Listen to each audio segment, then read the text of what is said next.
Foo by hugging my doctor. Mr. Reddit. Title pretty much says it, but I'll elaborate. I, F, was 21 or 22 at the time, needed to have my wisdom teeth pulled, got referred to an oral surgeon and went to my first appointment/consultation. He was a young-looking doctor, handsome, but not my type, and super friendly and smiley. We met in his office first to discuss a few things, then he led me to the exam room so he could check out my teeth. When we got to the exam room, he turned around and faced me, had a big smile on his face and his left arm extended wide open, right hand was holding my chart. I looked at him confused and awkwardly stepped forward into his arms and gave him a hug. He stiffened like a board, and that was when I realized I F-ket up and he was simply doing an after you motion for me to enter the exam room. I turned bright red and it was so awkward as he was in my face examining the inside of my mouth and my teeth. Food by taking a prank seriously. After I came home from college, I, 18F, was calling my best friend when I ended up getting a string of texts from an unknown number that kept asking where I was and claimed that I had something I wasn't supposed to have. Initially I laughed it off and played along, thinking it was my little half-sister on one of her friend's phones trying to prank me, when the number kept calling me. I kept declining because I wanted to talk to my friend, but she told me that it would be fine if I answered since the person said they'd explain everything over the phone. The person who answered sounded like a 30-something-year-old man. He told me his name and said he liked to stand on business, but the voice was so hard to understand that I got impatient and hung up. I called my friend back and told her it wasn't my sister, but some guy who had the wrong number. Finally, the unknown number texted me. "Alright, so you think this is funny? You don't know how dangerous we are. Answer the phone or else. I know where you live." I roll my eyes at this point. I'm home alone, since my mom just left to go to the store with her boyfriend. So what happens next disturbs me to the point that I'm nearly paralyzed with fear. The person asks, "You live near restaurant name and my town's name, right? With your mom's name?" "Yeah, I've been watching you, my name. And I know your little sister too, half-sister's name." I freak out and call my mom, suddenly unable to leave my room, because I'm actually thinking that someone is stalking me. I ask my mom if she knows anything that's going on, to which she says she doesn't, but that she's on her way back to the house. Her BF is in the passenger seat telling me to barricade my door in case someone breaks in and tries to go into my room. I beg my mom not to hang up, just as I hear something in the kitchen. I lock my door and remain nearly frozen, save for me texting my best friend, my BF, and another friend to let them know what's going on. I block the unknown number out of fear they'd reveal more personal information about me to me. Plus, the name that the person supposedly had was, coincidentally, the name of a guy that my mom used to know back in the day who was convicted for doing something awful to his daughter. I hear something in the living room again, and finally my mom and her BF come home. Her BF checks around the house, and my mom takes my phone, looks through the messages while I explain to her what's going on, and finally, she calls the local police department. They tell her they can't do anything, since a threat hasn't explicitly been made. I panic slightly, and then my mom calls my dad and asks him if he knows anything. My dad tells her that he had literally just given my little sister a phone, and that the number belonged to her. He then complains that he can't trust my sister to be responsible with anything, but tells my mom quickly that he has to go since he's out with some folks. That's all it was. A freaking prank. The noises in the living room were from one of my cats. The name that my sister had randomly chosen to prank me with was merely a coincidence. Yet, I worried my friends, my BF, my mom, her BF, and myself by not using my brain. My mom had called the police, all over something that I should have just trusted my instincts with. My mom was livid, saying that she's angry with my dad for not paying closer attention to my sister and giving her a phone when she acts out the way she does. She goes back to the store with her BF, and there I'm left embarrassed. I let my friends and my BF know it was all a prank and that I'm just a paranoid idiot. My best friend told me that I need to try and get back at my sister soon, but my mom says that none of this was funny. Foo by not questioning my plumber leaving without saying goodbye. Today, a couple of plumbers came by to fix a few issues at the place I'm renting, including a small leak coming from my bathtub knob in the master bathroom. I let them in, showed them what needed work, then said I was going to lie down and to holler if they needed me. I was sick all last week and still recovering, so I just wanted a painless transaction. The two plumbers were yelling back and forth at each other about what they were doing. I could hear them from my room, but just tuning it out and watching my show. They had shut off the main water valve while working on the leak. All of a sudden, I hear one of them shout something to the other, then they both left, got in their trucks, and drove away.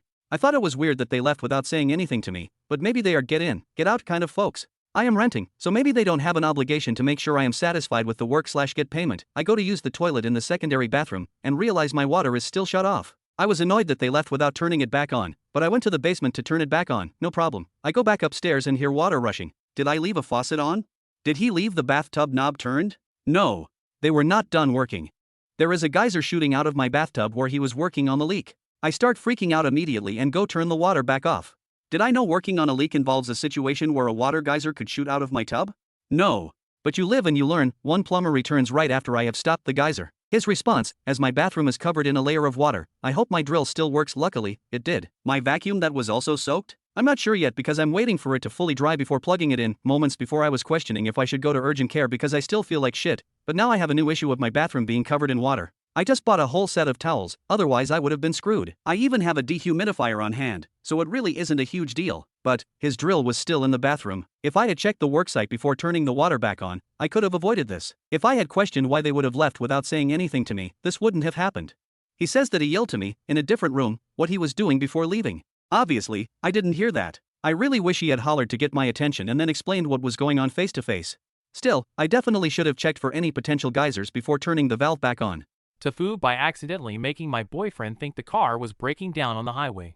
Tofu by accidentally flirting with my eye doctor. So, I just switched to a new eye doctor because my old one retired. My first appointment with Dr. Cooper went fine until he had me in that exam chair, leaning in super close to adjust the machine for my eye test. Naturally, it's awkward having someone so close to your face, so I nervously blurted, "Wow, you really have nice eyes." The compliment came out way too sincere, and he kind of chuckled awkwardly before just saying, "Thanks." I felt my face turn bright red. I promised myself I wouldn't say anything weird again. Fast forward to my second appointment. Determined to stay professional, I tried to keep things polite and neutral. But, right as he was doing that close-up eye exam with the flashlight, I realized I had been staring right back into his eyes. The silence was heavy, and I could feel the tension, but I couldn't look away without making it weird. So, I panicked and said the first thing that came to mind, which happened to be, "Do you come here often?" He paused, looked a little confused, and then started to laugh before catching himself and clearing his throat. Yes, I do, actually," he managed. I wanted to disappear right then and there. Safe to say, I might need to find a new eye doctor. Tofu by accidentally recruiting half my War Thunder squadron without realizing it. Tofu by accidentally recruiting half my War Thunder squadron without realizing it. So, this all started as a joke. I've been playing War Thunder for ages, and thought it'd be fun to put together a squadron. Just a small group to mess around and grind some squadron vehicles. I didn't want to be that guy spamming invites, so I tried to keep it chill, only asking a few random players here and there if they wanted to join. I figured maybe 2 or 3 would say yes. But then things got weird. It's like my squadron started taking on a life of its own. I'd log in to see more and more people in the chat, players I didn't even remember inviting, and they weren't just joining. They started recruiting others, saying things like, "We're on a mission here, you need to join." The squadron chat turned into a recruitment rally, and people were hyping it up like we were forming some elite War Thunder battalion. By last night, I had dozens of messages from players asking how to join and saying they'd heard about our squadron takeover. Even people in battle started recognizing my username and asking if they could join. At this point, it's like a runaway train. I went from being a solo player to accidentally leading what feels like a digital militia, and I have no idea how to handle it. TLDR. Tried casually recruiting a few players for my War Thunder squadron, accidentally started a full-on squadron recruitment cult. And now I'm leading a crew that's bigger than I ever planned. Tofu by making my friend think I was homophobic. Earlier this week, I, 17M, and my friend, 17M, were at a gas station after school. We got snacks and drinks and everything and we were having fun, talking about our day and whatever came to mind, including a lot of references to Sufjan Stevens from him. Suddenly, things got quiet. I didn't think much of it, sometimes it happens, but suddenly he broke the silence with the question, "What do you think about gay people?"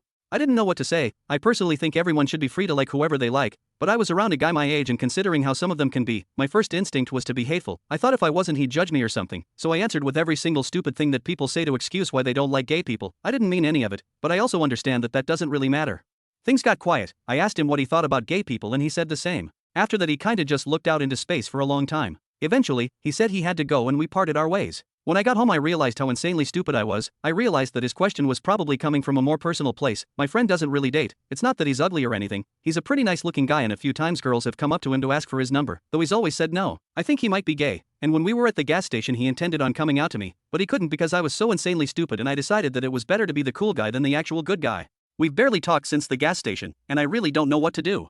There's the possibility that it meant nothing, and that he really did agree, which isn't good, and means I'm friends with a homophobe, or he is gay and he thinks I'm a homophobe, or he isn't gay and he just thinks I'm an asshole. Either way, I've made things awkward. I haven't had the courage to text or call, and we don't have any classes together so I'm stuck. I could easily get unstuck, and I also realize that worst case scenario, he's the one in pain, and it's my fault.